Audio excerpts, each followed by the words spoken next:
नमस्कार, मैं हूं विशाल शर्मा और आप देख रहे हैं मनी सेंट्रल। ये एक ऐसा शो है जहां हम गवर्नमेंट पॉलिसीज से लेकर इकोनॉमी, शेयर बाजार और पर्सनल फाइनेंस यानी आपकी जेब से जुड़े मसलों पर बात करते हैं। इन मसलों को आसान भाषा में विस्तार से समझाने के लिए हमारे साथ मौजूद हैं मनी 9 की एडिटर प्रियंका संभवना। मैडम, आपका मनी सेंट्रल में बहुत स्वागत है। थैंक यू विशाल। आज के मनी सेंट्रल में सबसे पहले बात करेंगे जियो ब्लैक रॉक की। जियो ब्लैक रॉक म्यूचुअल फंड ने म्यूचुअल फंड इंडस्ट्री में तहलका मचाने के लिए एक कदम और आगे बढ़ा लिया है। पहले सेबी से मंजूरी, फिर 2 डेट फंड को लॉन्च करने की योजना। अब खबर यह आ रही है कि जियो ब्लैक रॉक भारत में एक खास इन्वेस्टमेंट एनालिटिक्स और रिस्क मैनेजमेंट प्लेटफॉर्म लॉन्च करने वाली है। इस प्लेटफॉर्म का क्या नाम है, इससे किसको फायदा होगा, जानने की कोशिश करेंगे। इसके अलावा आज चर्चा करेंगे सेविंग्स की। भारत में बैंक एफडी की लोकप्रियता कम हो रही है। लोग अब बैंक में पैसा जमा करने के बजाय म्यूचुअल फंड और शेयर बाजार जैसी जगहों पर ज्यादा निवेश कर रहे हैं। इस वजह से लोगों की बैंक टर्म डिपॉजिट्स में हिस्सेदारी लगातार घट रही है। क्या ये चिंता करने वाली बात है या नहीं, जानने की कोशिश करें। और अंतिम में चर्चा करेंगे यूपीआई की। यूपीआई से पैसे भेजने की प्रक्रिया अब और भी तेज हो गई, क्योंकि एनपीसीआई ने लेन देन का समय यानी ट्रांजैक्शंस का जो समय है उसको घटा दिया। ये बड़ा बदलाव कब से लागू होगा, इस कदम से आपका क्या फायदा होगा, जानने की कोशिश करें। तो चलिए फटाफट करते हैं मनी सेंट्रल की शुरुआत। जियो ब्लैक रॉक म्यूचुअल फंड ने भारत में अलादीन नाम का एक खास इन्वेस्टमेंट एनालिटिक्स और रिस्क मैनेजमेंट प्लेटफॉर्म लॉन्च किया। अब क्या है अलादीन, आम निवेशकों को अलादीन के आने से क्या फायदा होगा? मैडम, पूरी कहानी हम आपसे समझना चाहते हैं। अलादीन नाम सुनकर अगर आपके दिमाग में वो अलादीन और उसका चिराग दिख रहा है तो ऐसा कुछ भी नहीं है। अलादीन बस शॉर्ट फॉर्म है, कोई चिराग नहीं है, लेकिन हाँ ये काम करेगा इन्वेस्टर्स के लिए। तो अलादीन का फुल फॉर्म ही पहले आपको बताते हैं। Asset, liability and debt derivative investment network, जो कि ऑलरेडी ब्लैक रॉक जो है अमेरिका में इसका इस्तेमाल करता है। जैसा कि आपने बताया, इन्वेस्टमेंट एनालिटिक और रिस्क मैनेजमेंट को ये असेस करेगा। अब इसकी खास बात ये है कि multi across the asset class, multiple assets को ये एक साथ एक इन्वेस्टमेंट का पूरा प्रोफाइल जो है वो इन्वेस्टर का बना करके बताएगा कि भाई आपके पास लोन कितने हैं, आप जो है फिक्स्ड इनकम वाले निवेश कितने करते हैं, अगर आपके पास बैंक एफडी है, आप फॉरेन एक्सचेंज में कितना निवेश करते हैं, रियल एस्टेट में आपका जो निवेश है, तो सबको जो है एक साथ ला करके उनको एनालाइज करके एक इन्वेस्टर को उसकी प्रोफाइल बना करके देगा। अब इसकी खास बात यह है कि इसमें से देखिए कोई फंड मैनेजर नहीं, बल्कि ये पूरा जो है ये एआई की मदद से एक सिस्टम में सारा डेटा फीड किया जाएगा। यानी फाइनेंस की दुनिया में एक होता है बिहेवियरल बायस। हो सकता है कि मुझे ये निवेश ज़्यादा पसंद हो और विशाल को वो निवेश ज़्यादा पसंद हो, और मैं विशाल को कन्विंस करने की कोशिश करूंगी, नहीं विशाल, जो मैं बता रही हूँ तुम्हें यहाँ पर इन्वेस्ट करना चाहिए, और मैं उसके बारे में बहुत अच्छी अच्छी बातें बताऊंगी, तो तुम्हें भी लगेगा कि शायद मैं गलत कर रहा हूँ, जो प्रियंका बता रही है वहाँ इन्वेस्ट करना चाहिए। ये बिहेवियरल बायस होता है। मेरा बायस है अपने निवेश की तरफ कि इससे बेटर निवेश तो कुछ है ही नहीं, और मैं विशाल को भी कन्विंस कर दूंगी। और ये सिर्फ बिहेवियरल बायस को ये जो सिस्टम है ये हटा देगा। आप सिस्टम में सारी जानकारी फीड करेंगे और वो आपको बता देगा आपकी रिस्क प्रोफाइल क्या है, आपने कितना कहां पर निवेश किया है, और आपको आगे किस तरह से निवेश करना चाहिए। तो यही है इन्वेस्टमेंट एनालिटिक्स और रिस्क मैनेजमेंट का एक प्रोफाइल पूरा जो अलादीन वो तैयार करेगा, जिसे अभी तक ब्लैक रॉक अपने अमेरिकी बिजनेस में इस्तेमाल करते हुए आ रहे हैं। इनका मोटो है कि हम भारतीय निवेशकों के लिए निवेश को बहुत ही सिंपल बनाएंगे। Investment should be simple and it should work for you.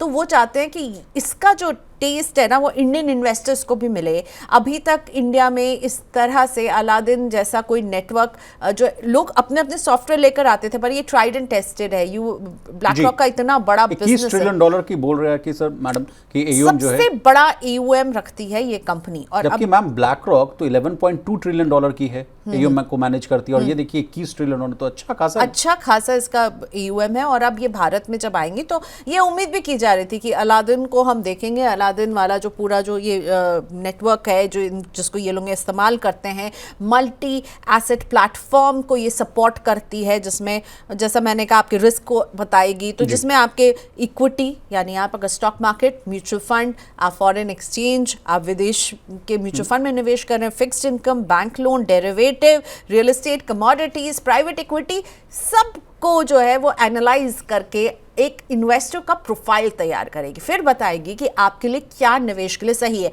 और इसीलिए विशाल याद कीजिए, जैसे ही इन्हें सेबी से अप्रूवल मिली, ठीक है, उसके बाद हमने देखा था कि पहले तो अप्रूवल मिली कि आप म्यूचुअल फंड कंपनी आप लाएंगे, स्कीम्स लाएंगे, उसके बाद इन्वेस्टमेंट एडवाइजर की जो इनको परमिशन मिली है, मंजूरी मिली है, वो बहुत इंपॉर्टेंट हो जाता है। ये रजिस्टर्ड इन्वेस्टमेंट एडवाइजर के तौर पर अब है, क्योंकि ये एडवाइस करने वाले हैं, और अगर ये एडवाइस करने वाले हैं और अपने अलादीन जैसे प्लेटफॉर्म का यूज करने वाले हैं, तो उनके पास सेबी की ये मंजूरी होनी बहुत जरूरी थी, ठीक है।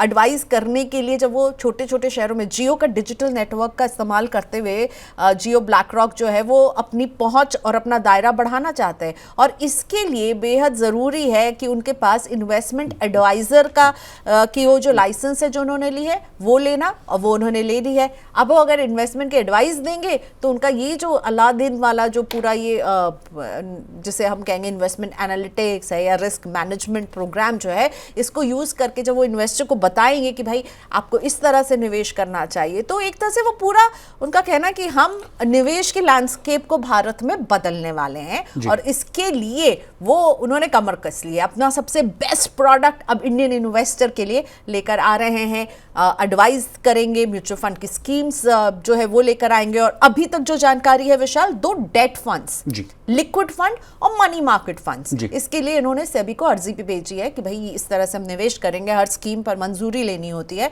तो अभी लग रहा है कि वो धीरे धीरे कदम रखना चाहते हैं, और डेट फंड लाने के पीछे वजह यह है कि वो अपना नेटवर्क, अपनी पहुंच को टेस्ट करना चाहते हैं। ये एक शुरुआती दौर में हल्के हल्के कदम रख रहे हैं, और उसके बाद हम देखेंगे कि धीरे से इक्विटी में इनकी एंट्री होगी। इक्विटी जो है वो ब्रेड एंड बटर होगा इनका।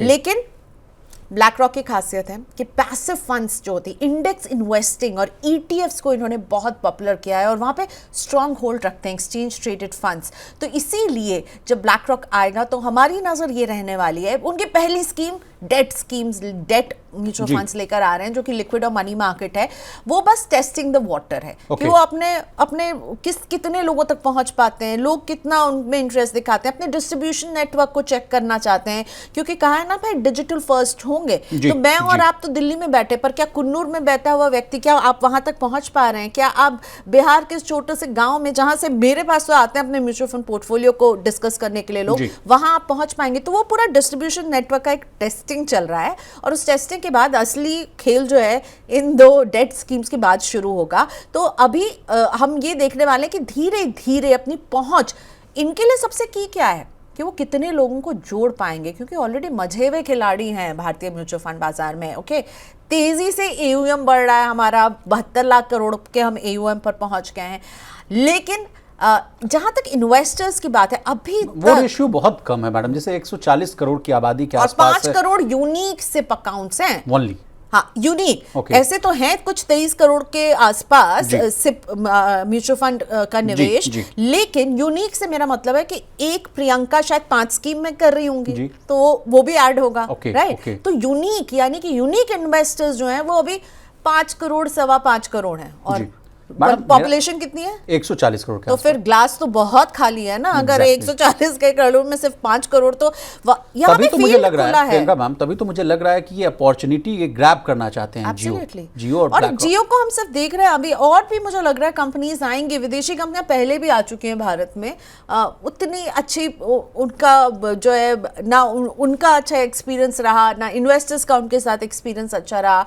लेकिन जब ब्लैक रॉक के साथ जुड़ जाता है, सोचिए जियो फाइनेंशियल सर्विसेज का नाम, एक नाम जिस पर जो है देश भरोसा करता है, जिसने एक तरह से डिजिटल क्रांति लेकर आई, मोबाइल क्रांति लेकर के आई है जियो ने, और अब जियो जो फाइनेंशियल सर्विसेज में बढ़ रही है JFSL के जरिए, और हाथ मिला रही है विश्व के सबसे बड़ा ईओएम को संभालने वाली कंपनी ब्लैक रॉक से, तो देखने वाली बात होगी। और खास तौर पर खुला फील्ड है, ग्रीन फील्ड तो नहीं कहूंगी, क्योंकि है बहुत सारे बड़े बड़े दिग्गज भारत के प्लेयर्स हैं म्यूचुअल फंड के, और अब लोगों को समझ में आ रहा है म्यूचुअल फंड क्या होता है, इसमें कैसे निवेश होता है।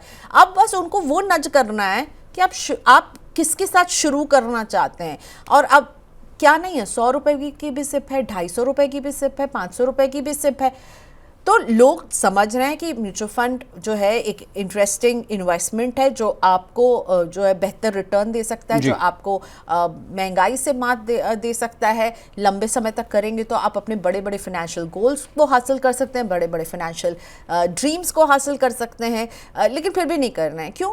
क्योंकि समझ में नहीं आता है किसके साथ करें, किसके साथ नहीं करें। तो यहीं पर जियो और ब्लैक रॉक जो है मैदान मारने की पूरी क्षमता रखते हैं। मैडम आपने सही कहा, लेकिन एक बात मैं आपसे समझना चाहूँगा कि जिस तरह से इमोशनल एंगल को हटाने की बात आपने कही और उसके बाद उसमें आ रहा है artificial intelligence, 3D printing, robotic और तमाम तरह की जो डिजिटल अरेना की बात की जा रही है, उससे तो आम निवेशकों को बहुत फायदा होगा। मैडम मैं आपसे इस पॉइंट को समझना चाहता हूँ और विस्तार से। देखिए चीज़ें बदल रही हैं और एआई से हमें अब लड़ना नहीं है, उसको अपनी सहूलियत के लिए हम इस्तेमाल करना है। जस्ट लाइक कंप्यूटर से पहले हम लोग कहते थे कि आएगी तो नौकरी चली जाएगी। एआई हमें यूज ना करें, हमें ये इंश्योर करना है कि हम एआई को कैसे यूज करेंगे, ठीक है, हम कैसे स्मार्टली यूज करेंगे। बिहेवियरल बायस हटाने से निवेश में आप बहुत ही एक एनालिटिक बेस्ड आप डेटा के आधार पर वो डिसीजन ले रहे होंगे, ठीक है, कि क्या डेटा कह रहा है, उसके आधार पर जब आप डिसीजन लेंगे तो गलत होने के चांसेस बहुत कम हैं। लेकिन अगर वहाँ पे ह्यूमन इंटरवेंशन रहेगा तो वहाँ पर गलतियाँ होती हैं।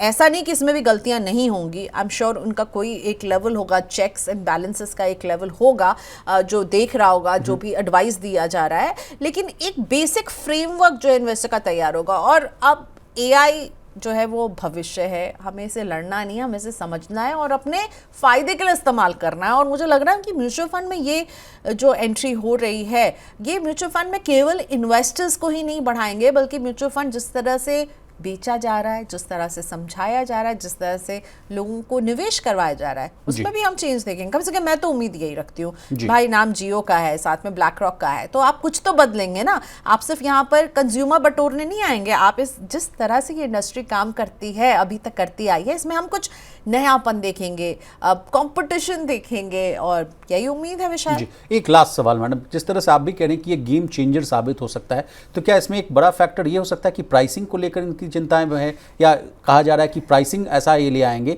जिससे सारा गेम ही पलट जाएगा? क्या ये भी हो सकता है। प्राइसिंग, हम जो इंडियंस हैं बहुत प्राइस सेंसिटिव हैं, लेकिन अब क्या होता है कि किसी को अगर सिप करना है तो मार्केट में 100 रुपए की भी सिप है, 250 रुपए की भी सिप है, 500 रुपए की भी सिप है। गेम होता है जो ये वहाँ पे जो चार्जेस जो होते हैं, एक्सपेंस रेशियो जो होता है, एक म्यूचुअल फंड को चलाने का एक्सपेंस रेशियो जो है 1 से 2% का होता है, अगर मैं बात करूँ रेगुलर स्कीम्स जो होती हैं उसमें।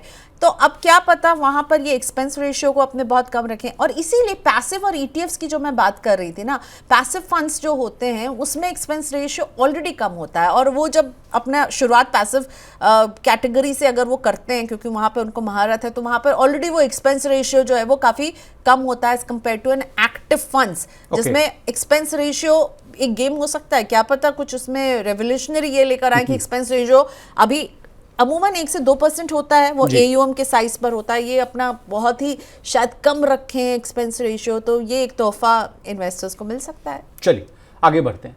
भारत में बैंक FD की पॉपुलैरिटी कम हो रही है। भारतीय लोग अब बैंक में पैसे जमा करने के बजाय दूसरी जगह पर निवेश कर रहे हैं। अब इसी बात को रिजर्व बैंक ऑफ इंडिया के आंकड़ों से समझिए। रिजर्व बैंक के आंकड़ों के अनुसार लोगों की बैंक टर्म डिपॉजिट्स यानी FD RD में हिस्सेदारी फाइनेंशियल ईयर 2020 के अंत में 50.54% थी, जो अब यानी फाइनेंशियल ईयर 2025 के अंत में घटकर 45.77 हो गई। मैडम 5 साल में 5% की गिरावट हो गई, इसका क्या मतलब?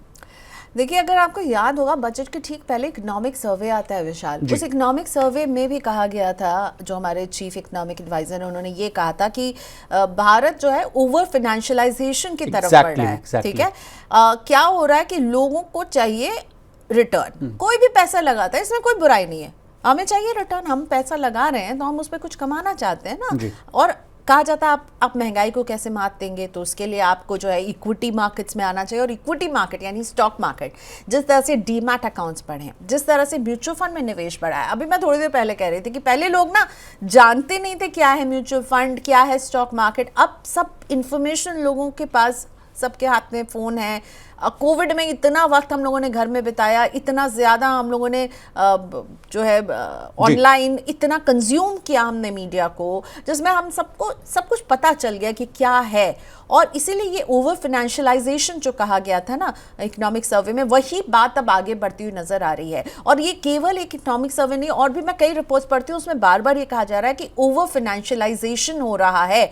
यानी कि लोग अब जो है अपना पैसा बैंक एफडी में क्यों रखे जब उन्हें वहां पर कम ब्याज मिल रहा है। और आरबीआई लगातार अब ब्याज को घटाते हुए भी आ रही है। अब इस साल तो हम देख चुके हैं ना 100 बेसिस पॉइंट की कटौती हो चुकी है, एक बार 25 बेसिस पॉइंट की, दूसरी बार 25 बेसिस पॉइंट की, और सुपर कट जो हुआ रेपो रेट का रेट कट वो हमने देखा 50 बेसिस पॉइंट का।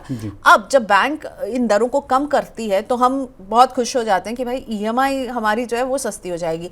लेकिन इसका एक असर ये भी होता है कि बैंक में जो आप पैसा जमा करते हैं, चाहे आपका अकाउंट में रखा हुआ पैसा हो, सेविंग्स बैंक अकाउंट में, या फिर आपकी एफडी जैसा निवेश हो, वहां पर भी आपको कम ब्याज मिलना शुरू हो जाता है। और जब as an investor, as a person, मुझे दिखता है कि मुझे तो यहाँ पर कम पैसा मिल रहा है, लेकिन मैं अगर इसको दूसरे एसेट क्लास में, जैसे कि इक्विटी सबसे पॉपुलर है, इक्विटी और म्यूचुअल फंड सबसे पॉपुलर है, यही आप जिस रिपोर्ट के बारे में बता रहे थे उसमें यही हवाला दिया गया कि इक्विटी और म्यूचुअल फंड और इंश्योरेंस आता है थर्ड पे, क्योंकि कई ऐसे इंश्योरेंस हैं जो आपको निवेश भी देते हैं और लाइफ प्रोटेक्शन भी देते हैं। खैर, उन पर मेरा व्यू बहुत अलग है कि इस तरह का इंश्योरेंस तो आपको लेना ही नहीं चाहिए। लोग ना इंश्योरेंस को निवेश समझ लेते हैं, ठीक है। तो अगर आप समझना चाहते हैं किस तरह से इंश्योरेंस आपको मिससेल किया जा रहा है, तो इस बार जो मैंने वीकेंड पर शो किया था बीमा से बनेगी बात, संडे को, वो ज़रूर देखिएगा। लेकिन एनीवे, मुद्दा ये है कि लोग बैंक एफडी से दूरी बना रहे हैं। एक समय में ये हमारा देश जो बैंक एफडी का देश माना जाता था, फेवरेट था लोगों का कि बैंक एफडी कुछ नहीं करना है, ये सब छोड़ो, बैंक डबल डिजिट का उसमें रिटर्न मिलता था, 12%, 14% का। लेकिन अब रिटर्न कितना आ गया है आपको? 6%, 7% के आसपास आ गया मैडम। 7 भी मतलब वो बहुत लंबे टेन्योर के लिए। अगर आप छोटे टेन्योर 1 और 3 साल वाले एफडी में डालेंगे तो आपको शायद मुश्किल से 5 या 6, और पोस्ट टैक्स मत भूलिएगा, आपको जो ब्याज मिलता है एफडी पर उस पर टैक्स भी लगता है। और वहीं आप जब करते हैं निवेश इक्विटी में या म्यूचुअल फंड में, तो क्या होता है भाई, आप 1 साल के बाद जब बेचते हो तो उसको लॉन्ग टर्म माना जाता है, उसमें आपको रियायत मिल जाती है। आपको फिक्स डिपॉजिट में आपका पैसा जो है वो एक फिक्स टेन्योर के लिए बंध जाता है। आप इक्विटी और स्टॉक मार्केट में जब निवेश करते हैं पैसा कुछ बनता नहीं, उसे कहते हैं लिक्विडिटी, आप जब चाहें पैसा निकाल भी सकते हैं। और आपको एफडी से वहाँ बेटर रिटर्न भी मिलता है, पोस्ट टैक्स रिटर्न भी मिलता है, इन्फ्लेशन को वो मात देता है। तो फिर क्यों रखे कोई बैंक एफडी में पैसा, क्यों रखे कोई अपने बैंक अकाउंट में बस यूं ही सेविंग्स अकाउंट में पैसा रखा हुआ है? किस लिए रखेंगे जब आपके पास अब इतने सारे फाइनेंशियल इंस्ट्रूमेंट्स हैं? तो लोगों का ये जो रुझान है ना, ये अच्छी बात है। लेकिन फिर बात आती है एफएनओ की, जिस पर एक रिपोर्ट आई थी, रिसर्च रिपोर्ट भी थी, ऑलमोस्ट 93% लोग जो हैं वो एफएनओ में पैसा गंवा रहे हैं। उसके पीछे एक कहानी ये भी थी प्रियंका मैम कि लोग की बचत कम हो रही है, तो लोगों को पता चल गया कि एफएनओ से ना कम समय में छोटी रकम से मोटा मुनाफा बनाया जा सकता है। लोग जो है बस वो मुनाफा देखा कैसे बन रहा है, क्या करना है, ये नहीं सीखा। तो इस ओवर फाइनेंशियलाइजेशन, मुझे लगता है ज्यादा रिटर्न की चाहत में कोई बुराई नहीं, लेकिन समझ कर निवेश करना बहुत ज़रूरी है, जान करके निवेश करना बहुत ज़रूरी है। म्यूचुअल फंड का एक छोटा सा एग्जांपल देती हूँ। हम लोग हमेशा कहते हैं कि भाई आपको अगर लॉन्ग टर्म के लिए निवेश करना है तो स्मॉल कैप और मिड कैप कैटेगरी के फंड्स अच्छे फंड्स हो सकते हैं। बीच में बहुत सारी रिपोर्ट आई, यस नरेंद्र साहब कहते हुए देखे कि अब जो एसआईपी है उसको बेच डालिए, राइट टाइम है ही नहीं, मुनाफा बांध लीजिए। लेकिन क्या होता है जब बोला जाता है ना स्मॉल कैप और मिड कैप में कीजिए, तो मैं जो म्यूचुअल फंड का शो करती हूँ, मेरा सवाल, उसमें मेरे पास जो पोर्टफोलियोज आते थे, मतलब 10-10 स्कीम सिर्फ स्मॉल कैप और मिड कैप की, आपको डाइवर्सिफिकेशन वाला पोर्टफोलियो बनाना है। इसके आप समझ नहीं ले रहे हैं, आपको लग रहा है इसमें रिटर्न है, डबल डिजिट रिटर्न दिख रहा है, मैं तो यही निवेश करूंगा। फिर क्या हुआ, जब मार्केट गिरा, इस नरेंद्र ने उसके पहले हमें वार्निंग दी कि भैया निकल जाओ, जो प्रॉफिट हो रहा है उसको लेकर के निकल जाओ। तो एस्नरिन जी तो इन्वेस्टर्स की भलाई के लिए ही कह रहे थे, उन्होंने जो कहा वही हुआ आगे जाकर के। वैल्यूएशन को लेकर के बड़े बड़े एक्सपर्ट्स, केवल एस्नरिन ही नहीं, कितने बड़े बड़े एक्सपर्ट कह रहे थे कि वैल्यूएशन को लेकर चिंता है, स्मॉल कैप और मिड कैप ओवरहीटेड थे, पर लोगों को दिख रहा था यार इसमें तो पैसा बन रहा है, इसमें तो पैसा बन रहा है, और आप कह रहे हैं नहीं लगाओ, क्यों नहीं लगाओ, मैं तो 15 साल तक निवेश करने वाला हूं। वही 15 साल में निवेश करने वाला व्यक्ति जब वो स्मॉल कैप और मिड कैप गिरे तो कहने लगा कि इससे अच्छा तो मैं बैंक एफडी में पैसा रखता। एसआईपी में जब नेगेटिव रिटर्न आने लगी मैडम तो खूब चीख पुत्कार, जो समझिए आपको झूठ है, फरेब है, सिप हम लोग सिप के बारे में बात करते हैं और मैं एफडी में क्यों ना रहूं। तो ओवर फाइनेंशियलाइजेशन से कोई दिक्कत नहीं है, मुझे लगता है दिक्कत सिर्फ ये है कि आप बिना समझे, आप सिर्फ वो डबल डिजिट रिटर्न देखते हैं, आप सिर्फ वो कहानी देखते हैं कि मैंने स्टॉक मार्केट में इतना पैसा लगाया और इतना बनाया। आपका कोई ना कोई ऐसा फ्रेंड होगा जिसके अंकल के फ्रेंड के बेटे ने स्टॉक मार्केट में क्या कमाया, क्या स्टॉक पकड़ा, भाई मैं भी करूंगा।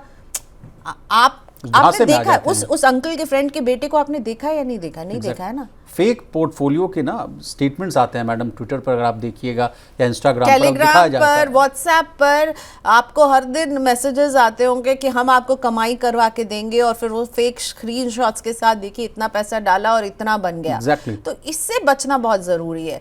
एफडी और बैंक में पैसा रखने से लोग अब दूरी कर रहे हैं और म्यूचुअल फंड और इक्विटी की तरफ जा रहे हैं, जिसमें मुझे कोई बुराई नहीं लगती, लेकिन सोचकर समझकर निवेश कीजिए। ज़्यादा नहीं समझ आता तो मनी 9 देखते रहिए, हम ऐसे बहुत सारे शोज करते हैं जिसमें आपको समझ में आएगा कि सही तरीका क्या है। मैडम अब मैं इस पिक्चर में गोल्ड ईटीएफ वाला मामला आपसे समझना चाहूँगा, क्या इसको भी इस कहानी में जोड़कर देखा जाए? क्योंकि अब मान लीजिए एफडी में पैसा नहीं लग रहा है, म्यूचुअल फंड में पैसा लग रहा है, शेयर बाजार में पैसा लग रहा है, तो क्या इसमें गोल्ड ईटीएफ की भी जो ताज़ा अपडेट है मैडम, एम्फी की जो रिपोर्ट आई है उसमें भी ये तस्वीर जो है साफ दिखती हुई दिख रही है? आपसे समझना चाहेंगे, इन आंकड़ों को भी थोड़ा डिकोड करिए। बिल्कुल, गोल्ड ईटीएफ भी एक बहुत ही पॉपुलर इन्वेस्टमेंट का जो है जरिया बन रहा है, क्योंकि सोवरेन गोल्ड बॉन्ड हमारी जिंदगी से गायब हो गया। फिजिकल गोल्ड खरीदने जाएंगे तो गोल्ड का जो भाव है आपकी जेब में फिट नहीं होगा, और ऐसे में गोल्ड ईटीएफ एक अफोर्डेबल तरीका है, गोल्ड के एक्सचेंज ट्रेडेड फंड, जो कि लोग इसमें निवेश कर रहे हैं और मुझे लगता है करना भी चाहिए। लेकिन अगेन वही होता है कि आपका एसेट एलोकेशन जो है उसको नहीं भूलेगा। और यहाँ पर फोमो है लोगों को, अरे गोल्ड भागे जा रहा है, मैंने निवेश नहीं किया, क्या करूँ, तो गोल्ड ईटीएफ खरीद लेता हूँ। जरूर खरीदिए, पर आपका जो पूरा निवेश है ना उसमें उसका कितना हिस्सा होना चाहिए। एक्सपर्ट्स कहते हैं 15 से 20% से ज़्यादा नहीं गोल्ड का एक्सपोजर आपके पोर्टफोलियो में होना चाहिए। और गोल्ड के प्रति जो रुझान बढ़ा है वो हमें मई में जो एम्फी के आंकड़े आते हैं गोल्ड ईटीएफ के इन्फ्लोज के, वो नजर आया है कि 292 करोड़ का इन्फ्लो गोल्ड ईटीएफ में आया, यानी इतना लोगों ने खरीदा है, 292 करोड़ का। इसके ठीक ऑपोजिट जब हम देखते हैं कि मार्च और अप्रैल में लगातार आउटफ्लो बना हुआ था, पर मई में लोगों ने इसे खरीदा है। तो गोल्ड ईटीएफ की तरफ भी लोग बढ़ रहे हैं। लेकिन मैंने जो कहा कि आप बैंक एफडी छोड़ दीजिए, आप म्यूचुअल फंड में कीजिए, इक्विटी में कीजिए, गोल्ड ईटीएफ में कीजिए, लेकिन ओवरऑल देखिए ऐसा नहीं हो ना कि आपके पोर्टफोलियो में सिर्फ और सिर्फ हमें गोल्ड ही दे रहा है इतना बढ़िया रिटर्न। गोल्ड देखिए इस साल 1 लाख आ गया, इससे मैं गोल्ड करूंगा। हम सारी बातों का लब्बुलुबाब मैं ये समझ रहा हूँ कि आप कह रही हैं कि जो आपका पोर्टफोलियो है उसको बहुत डाइवर्सिफाई रखिए, ना ही आप स्मॉल कैप में जाइए ना मिड कैप में जाइए, उसमें लार्ज कैप को भी इंक्लूड कीजिए, गोल्ड का भी पोर्शन रखिए, शेयर बाजार का अगर है, कोई शेयर मार्केट का अगर आपको ट्रेड का चस्का है तो भाई शेयर अच्छे और इसीलिए अलादीन जो है जियो ब्लैक रॉक का वो इम्पोर्टेंट, हाँ वो यही असेसमेंट करने वाला हर निवेशक का कि भाई आपको कितना गोल्ड में करना है, आपको कितना इक्विटी में करना है, आपको कितना रियल एस्टेट में करना है। एफडी है तो केवल एफडी ही ना हो, इक्विटी है तो केवल इक्विटी ना हो। तो यहीं पर ये रिस्क मैनेजमेंट जो करेगा और इन्वेस्टर का एक वो पूरा प्रोफाइल जो तैयार करेगा ना, अलादीन की भूमिका हम यही देखने वाले हैं। ताकि कभी मैडम कभी किसी एक एसेट क्लास में अगर गिरावट देखने को मिले तो आप पैनिक ना करें, क्योंकि आपका जो दूसरा एसेट आपको बताएगा कि आप दूसरे एसेट क्लास में स्विच कीजिए या ऐसे कीजिए, आपका एक्सपोजर कितना है। इसीलिए चलिए मैडम आगे बढ़ते हैं। यूपीआई से पैसे भेजने की प्रक्रिया अब और भी तेज हो गई है। असल में एनपीसीआई ने एक नया सर्कुलर जारी किया है। इसके अनुसार पैसे भेजना, स्टेटस चेक करना और रिफंड जैसी चीजें अब जल्दी होंगी। पहले इसमें 30 सेकंड लगते थे, लेकिन अब 10 से 15 सेकंड में काम हो जाएगा। मैडम अब फोन पे, गूगल पे या पेटीएम जैसे यूपीआई ऐप से पेमेंट करना आसान और फास्ट हो जाएगा? बिल्कुल। यूपीआई वैसे भी हम सब के फ़ोन पर है, हम सब इस्तेमाल करते हैं और मई में हमने देखा है कि 1867 करोड़ ट्रांजैक्शन हुए हैं। 25 लाख करोड़ से ज़्यादा की अमाउंट जो है उन्होंने एक्सचेंज किया है हैंड्स थ्रू यूपीआई। और यूपीआई को अब स्मार्ट बनाने की कोशिश है कि यूपीआई आपका झट से हो, कंज्यूमर के लिए इसे बहुत ही फ्रेंडली और आसान, इजी टू यूज़ बनाने की कोशिश की जा रही है। तो टाइम को कम करने पर जोर दिया गया है कि आपका जो ट्रांजैक्शन है, जो पहले 30 सेकंड में होता था ना, अब मैं वो समझ रही हूँ कि वो 15 सेकंड में होने वाला है। तो यूपीआई में जब आप पेमेंट करते थे, अब जो है वो लिटरली चुटकी बजाने के पहले भी करने की कोशिश की जा रही है। 15-30 सेकंड अभी लगता था, उसे 15 सेकंड, यानी इसको पॉपुलराइज करने का पूरा इंतजाम एनपीसीआई ने कर दिया है, सरकार ने कर दिया है कि भैया चुटकियों में आपका पेमेंट हो। केवल पेमेंट ही नहीं, कई बार पेमेंट जो अटक जाता था। एग्जैक्टली मैडम, उस समय बहुत पैनिकिंग की सिचुएशन देखने को मिलती थी। या एक और मैं वाकया आपको समझाना चाहूंगा, सुनाना चाहूंगा मैडम। जब भी आप किसी को यूपीआई पेमेंट करिए, गोल गोल जो वो बफर होता था ना, आदमी को लगता है कि या तो पेमेंट हुआ या नहीं हुआ, या बैंक से पैसे कट गए या नहीं गए। तो वो जो संकट था, वो जो